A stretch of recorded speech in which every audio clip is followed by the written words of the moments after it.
કચ્છ સહિત રાજ્યમાં ખેતીની જમીન રીસર્વે માટેની કામગીરી હાથ ધરાઈ હતી, જેમાં પ્રમોલ્ગેશન થયા બાદ રહી ગયેલી ક્ષતિઓ સામે ખેડૂતો દ્વારા વાંધા આવી રહ્યા હોય વાંધા નોંધાવવા માટેની મુદત વધારીને 31 ડિસેમ્બર 2025 કરવામાં આવી છે।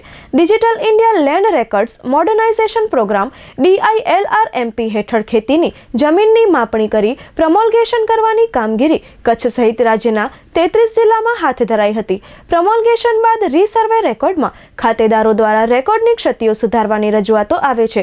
કાયદાકીય જોગવાઈ મુજબ પ્રમોલ્ગેશન પછી રેકોર્ડમાં રહેલી ક્ષતિઓ સુધારવા નારાજ અરજદારે જમીન મહેસૂલ અધિનિયમની કલમ 203 હેઠળ અપીલ કરવાની જોગવાઈ છે।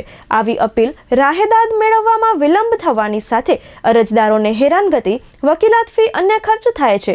આવા પ્રશ્નો ઉપસ્થિત ન થાય તે માટે પ્રમોલ્ગેશન પછી ક્ષતિ સુધારવા અપીલ કરવાના બદલે સુપ્રિન્ટેન્ડન્ટ લેન્ડ રેકર્ડ્સ SLR ને સાદી અરજી આધારે ક્ષતિ સુધારી અરજીનો નિકાલ કરવાની સત્તા અપાઈ છે। અરજદારોને ક્ષતિ સુધારણા માટે અપીલ ન કરવી પડે, તેમને મુશ્કેલી ન પડે તે માટે માત્ર સાદી અરજી સુપ્રિન્ટેન્ડન્ટ લેન્ડ રેકર્ડ્સને કરી શકે તે માટે ક્ષતિ સુધારવા વાંધા અરજી કરવાની મુદત હવે વધારીને તારીખ 31/12/2025 કરવામાં આવી છે। કચ્છ જિલ્લામાં કુલ 4000 જેટલી અરજીઓ મળી હોવાની તેમજ કુલ 3074 અરજીઓનો નિકાલ કરવામાં આવ્યો હોવાનું DLR અધિકારી શ્રી HS રબારીએ ચંચળ ન્યૂઝ સાથે વાત કરતા જણાવ્યું હતું। રીસર્વે પ્રમોલ્ગેશન બાદ કચ્છ જિલ્લામાં કુલ 3990 અંદાજિત 4000 જેટલી અરજીઓ મળેલી। તે પૈકી અત્રેની કચેરી દ્વારા સુપ્રિન્ટેન્ડન્ટ લેન્ડ રેકર્ડ સાહેબની કચેરી દ્વારા કુલ 3074 મીન્સ કે 3100 જેટલી અરજીઓનો નિકાલ કરી દીધેલ છે। તે પૈકી 916 જેટલી અંદાજિત 1000 જેટલી અરજી પડતર છે।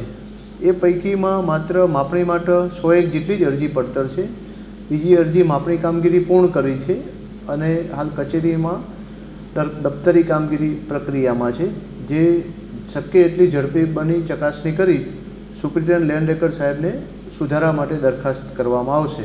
રીસર્વે પ્રમોલ્ગેશન જે ગામોમાં થયું એ બાદ હજુ કોઈ ખેડૂત ખાતેદારને વાંધો હોય તો સરકારશ્રીના મહેસૂલ વિભાગ દ્વારા 30/12/2024ના રોજ એક પરિપત્ર કરવામાં આવેલ છે, જેમાં કોઈ ખેડૂત ખાતેદારને આમ રીસર્વે રેકર્ડમાં કોઈ પ્રશ્ન જો હોય તો આમ તો અપીલ કરવાની જોગવાઈ હતી, પણ ખેડૂતને તકલીફ ન પડે અને તો એમને સાદી અરજીથી 31/12/2025 સુધી સુપ્રિન્ટેન્ડન્ટ લેન્ડ રેકર્ડ શ્રીની અરજી કરેથી નિયમ અનુસાર અરજીની ચકાસણી કરી જો માપણી કરી જો સુધારો કરવાની જરૂર હશે તો કામગીરી પૂર્ણ કરવામાં આવશે।